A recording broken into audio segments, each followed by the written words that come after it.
धीमंत, आप कुछ कहना चाह रहे हैं? मैं आपको कहना ये चाहता था कि राष्ट्रीय पार्टी बनने में अभी तो गुजरात इलेक्शन का नतीजा है, तब तक केजरीवाल को भले ही इंतजार करना पड़े 8 दिसंबर तक। पर अभी फिलहाल गुजरात में राष्ट्रीय पार्टियों में जो होता है बीजेपी कांग्रेस में, वो केजरीवाल की आप पार्टी में भी दिख रहा है। जैसे ही मुख्यमंत्री पद के उम्मीदवार का ऐलान हुआ यशोदान गढ़वी के नाम का, कांग्रेस के एक बड़े नेता जो आप में जुड़े थे राजकोट से, यानी सौराष्ट्र के बड़े नेता कह सकते हो, इंद्रनील राजगुरु, उन्होंने आपसे इस्तीफा दे दिया है और वो वापस कांग्रेस में चले गए। वो वापस कांग्रेस में चले गए जी। तो ये अब केजरीवाल राष्ट्रीय पार्टियों की तरह ही केजरीवाल की पार्टी में भी दिखने लगा। और हेमंत ये बताइए, गोपाल इटालिया कैसे रिएक्ट करेंगे? नहीं, गोपाल इटालिया यशोदान गढ़वी से भी पुराने नेता थे, आप में पार्टी अध्यक्ष है। सबसे पहला रिएक्शन तो आज जैसे ही नाम का ऐलान हुआ, खैर इटालिया को पता था कि यशोदान के नाम का ऐलान होने वाला है, पर गोपाल इटालिया उसी प्रेस कॉन्फ्रेंस में जब बोलने खड़े हुए, केजरीवाल थे, यशोदान थे, बाकी बड़े नेता थे, तो गोपाल इटालिया के चेहरे से ही दिख रहा था कि वो बहुत दुखी है यशोदान के मुख्यमंत्री पद कैंडिडेट के ऐलान से। और वो बोल भी गए कि मेरे मन में जो वेदना है, वो बोलना चाहते हैं कि मैं जो संवेदना है, बजाय उसके बोल गए कि मेरे मन में जो वेदना है यशोदान के नाम के ऐलान के बाद। तो थोड़े हड़बड़ा भी गए थे, उनके चेहरे से भी दुख दिख रहा था। तो आप में भी अब एक बिखराव सा शुरू हो गया है। जैसे मैंने कहा कि गोपालिया इटालिया दुखी है, तो वो 50% तो अब उसका फोर्स डाउन हो गया आपको जिताने का। इंद्रनील राजगुरु जो एक बड़े नेता सौराष्ट्र के थे, सौराष्ट्र एक ऐसा गुजरात का हिस्सा है जहां बड़ी जानदार फाइट होती है, तलवार की तलवार। इंद्रनील तो पिछली बार शायद रूपानी के खिलाफ लड़े थे चुनाव। हाँ, लड़े थे, वो कांग्रेस के बड़े नेता भी है सौराष्ट्र, और कांग्रेस से नाराज होकर वो आप में आए थे। और आप में बहुत उम्मीद उनको थी, उनको भी लगता था कि यशोदान से बड़ा नेता तो मैं हूँ, इतने सालों पुराना कांग्रेसी एमएलए और सौराष्ट्र का एक बहुत बड़ा नाम, पैसा भी काफी है उनके पास। तो चुनाव भी बहुत अच्छा लड़े थे रूपानी के खिलाफ, चुनाव भी अच्छा लड़े थे और अच्छे नेता भी है। तो स्वाभाविक है, हर एक आदमी के मन में लड्डू फूटता है जब ऐसा ऐलान होता है, तब हर एक, मैं भी माधुरी दीक्षित बनना चाहता हूँ, हर एक को लगता है। तो वो नहीं बन पाए, तो तुरंत उन्होंने आप छोड़ दी और वापस कांग्रेस में आ गए। और कांग्रेस ने अपना ये हाथ वाला केस उनको दुपट्टा पहना भी दिया तुरंत खड़े खड़े। जी आपको जी, आप कुछ कह रहे थे? मेरा मानना है कि इस तरीके से नेताओं के छोड़ने से कोई, क्योंकि जो चुनाव है वो अब नेताओं से ज्यादा, एक ऐसा नहीं कि बिल्कुल फर्क नहीं पड़ता है, वो केजरीवाल आउटसाइडर हैं नहीं हैं इस पर, या जो मानने वाले हैं, या उनके बारे में क्या परसेप्शन है कि वो बहुत अच्छा करते हैं या बहुत खराब करते हैं या बहुत बढ़िया, उस पर ज्यादा होता है, वो चाहे कहीं का भी हो। अब अगर भारतीय जनता पार्टी से कोई भी एक नेता दूसरी तीसरी श्रेणी का चला जाएगा, टियर 3 का, तो बहुत ज्यादा फर्क नहीं पड़ता है। लेकिन फर्क तो थोड़ा बहुत, जैसे यहाँ पर भारतीय जनता पार्टी में जैसे हार्दिक पटेल आ गए, अल्पेश आ गए, तो निश्चित रूप से उनको एक मॉरल बूस्टिंग और वो हो जाती है। जिसका आप जिक्र कर रहे हैं वो एक क्षेत्र के बड़े नेता हैं, काफी बड़े नेता हैं, और उनको, क्योंकि अब यहाँ गणित ये भी तो है ना कि वो आदिवासी होना चाहिए, युवा हो। उसने एक बड़ा पॉइंट इनके साथ ये था कि 150 करोड़ रुपए का कोई घोटाले का इन्होंने पर्दाफाश कहते हैं, यानी कि भ्रष्टाचार के विरोध में लड़ने वाला हो। तो वो जो इमेज का खेल है उससे ज्यादा आगे बढ़ने की कोशिश होती है, और शायद यही सब कारण ऐसे हैं, क्योंकि गुजरात में ओबीसी का खेल बहुत बड़ा है, गुजरात में भ्रष्टाचार को लेके बहुत बड़े मामले हैं।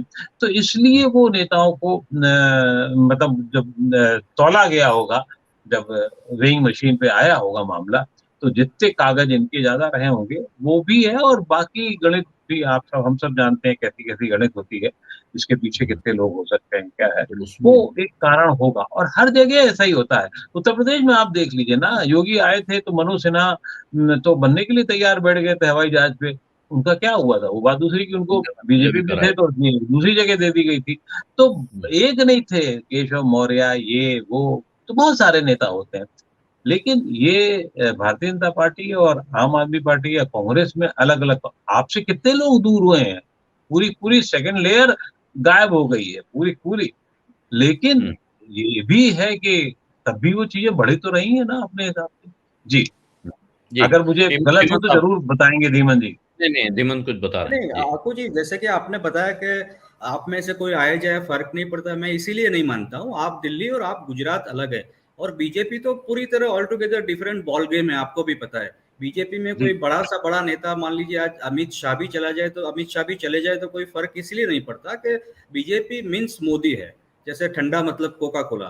तो बीजेपी में मोदी के अलावा कोई भी नेता आया चला जाए कोई फर्क नहीं पड़ता। गुजरात में मान लीजिए अभी भूपेंद्र पटेल और CR पाटिल भी चला जाए तो इस इलेक्शन में कोई फर्क नहीं पड़ता, क्योंकि गुजरात में वोट पड़ने हैं मोदी के नाम से। आप में ऐसा इसीलिए नहीं है गुजरात में कि वैसे भी आपका कोई ऑर्गेनाइजेशन गुजरात में है नहीं। ऐसे में गुजरात का एक बड़ा हिस्सा सौराष्ट्र, मोस्ट क्रूशियल हिस्सा मैं कहूंगा गुजरात का इलेक्शन और पॉलिटिक्स के हिसाब से, वहां अगर आपका सबसे बड़ा चेहरा जिसके नाम पे आपको यानी अरविंद केजरीवाल को, आम आदमी पार्टी को वोट मिल सकते थे, वो चेहरा ही पूरा खिसक जाए तो सौराष्ट्र में आप करेंगे क्या? वैसे भी आप नुकसान में चल रहे थे, और ये और एक बड़ा नुकसान हो गया मेरे हिसाब से। बहुत बड़ा झटका इसीलिए कह सकते हैं कि ईसुदान गढ़वी भी इसी सौराष्ट्र से आ रहे हैं।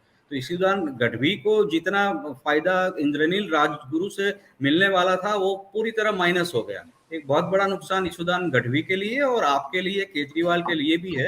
एक बड़ा नाम और एक ऑर्गेनाइज, सिर्फ इंद्रनील राजगुरु का मामला नहीं है, उनके साथ जो कार्यकर्ता आने वाले थे वो सभी कार्यकर्ता अब आपसे हटकर कांग्रेस की ओर चले गए। तो आपके पास सौराष्ट्र में दूसरा बचा क्या? 50% नुकसान मेरे हिसाब से सौराष्ट्र में खड़े खड़े हो गए। जी विनोद जी, आप कुछ बोल रहे थे, उसके बाद धीमन से एक सवाल और पूछना चाहता हूँ। नहीं, मैं तो ये कह रहा था, मैं देखिए जो धीमन जी ने कहा मैं लगभग उसी बात को आगे बढ़ाऊं। तो क्योंकि गुजरात मेरा भी बहुत करीब से देखा हुआ राज्य है, उत्तर प्रदेश के बाद अगर मैं सबसे ज्यादा किसी राज्य को जानता हूं तो गुजरात को जानता हूं, क्योंकि लगातार मैं गुजरात आता जाता रहा हूं और कवर करता रहा हूं। और इंद्रनील राजगुरु निश्चित रूप से सौराष्ट्र के बड़े नेता है, और पिछली बार चुनाव में बहुत, एक बार तो लगने लगा था कि रूपाणी चुनाव हार जाएंगे, ये परसेप्शन चल रहा था, लेकिन वो बाद में जीत गए, अलग बात है। बहुत जबरदस्त चुनाव लड़ रहे थे वो।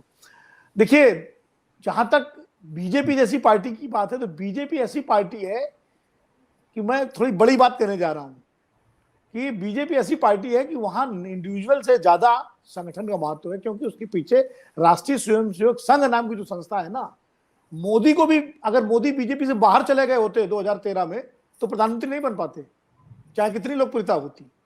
ये भी ध्यान रखिए, मोदी जानते थे इस बात को, इसीलिए मोदी प्रधानमंत्री बने। और ये संघ का संगठन और संघ की विचारधारा और मोदी जी का की लोकप्रियता, ये एक सिनर्जी बनती है बीजेपी में। जैसे अटल जी और के समय बनी थी, उसी तरह मोदी जी के समय।